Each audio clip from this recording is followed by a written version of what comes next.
So, Maya and the Three released a new clip today, and I want to take this time to talk a little bit about the 180 rule. In this sequence we can see that our hero, right here, is generally moving from screen left to screen right throughout the whole sequence. They continue their journey, and you can see the camera direction, the movement of the character, all of that helps to reinforce the idea that I'm going somewhere. That direction is left to right.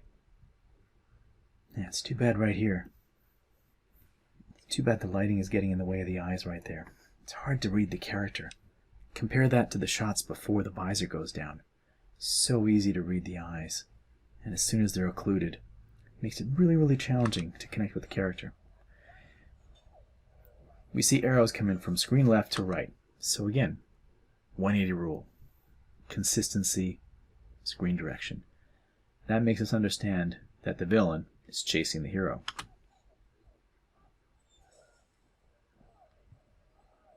Then, villain drops in, and again, they're facing screen left, shooting screen right. Consistency with screen direction for the 180 rule.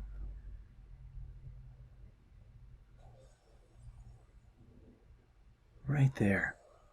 Did you see that? Let's go back a little. Right here, this sequence here. Screen left, looking, screen right. Screen left, traveling, screen right. Look at the character. Now the character has reverse direction from their initial trajectory. They had to make a left turn. So they're going the opposite way, right to left.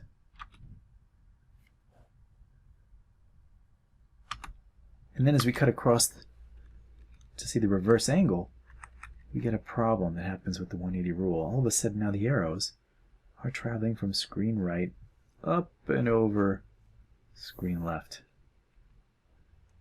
First time I saw this, it bugged me. And I didn't know what it was until I went back to have a look, but something about the cut bothered me. I thought, that's interesting.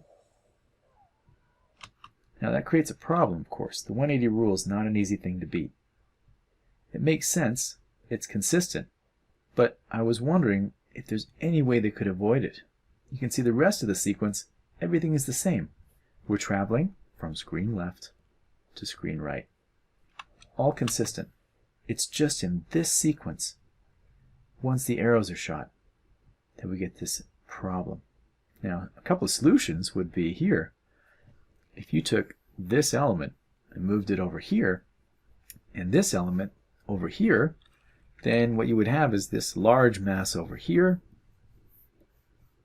and then you would have, say, the bridge coming here, another bridge over here, and then you have the other little floating avatar rock over here. That way the character could have kept going from screen left to screen right, and it would have been continuous and consistent. So that would have changed the layout here a little bit, and perhaps later on this is critical. So it's an easy fix for me to suggest, but there may have been constraints on the storytelling. The other option here is that we could have taken this shot and I would have flopped it in a way. So I would have put the antagonist here and had them shoot their arrows up and over, maybe on a very steep angle, with the character still looking over their shoulder, but still keeping that consistency, right? The difficulty is that in this shot, they're looking over their left shoulder. So we have to be consistent with that. So we could maybe turn the character's head super far so that we get the idea that they're still looking back, and we see the protagonist over here, and we see the arrows hopefully up in the sky and really high up. Some way to get around this. So what they did works.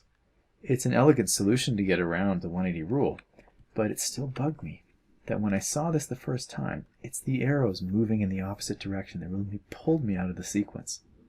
Now hopefully the average viewer won't experience the same thing, but maybe they will. And that would mean that they'd get a little bit confused. The 180 rule is very, very challenging. It's important to learn how to break it, but it's also important to recognize when it can break the audience's focus on a sequence and lead to confusion. This is challenging. The staging, the action, all have to work together to get consistency of movement across the shots and make sure that the audience is following along. Here's my little edit. What I did was I flopped the shot. Let's have a look. Let's try one more time. Have a look. It's not a bad solution. You can see that in terms of consistency, the arrows at least go the same direction. And hopefully that would lead to greater cohesion of the sequence. But like I said, it's just one solution. And it's very, very easy for me to make a suggestion without the burden of having to carry a whole story on my back. Let me know what you think would be better.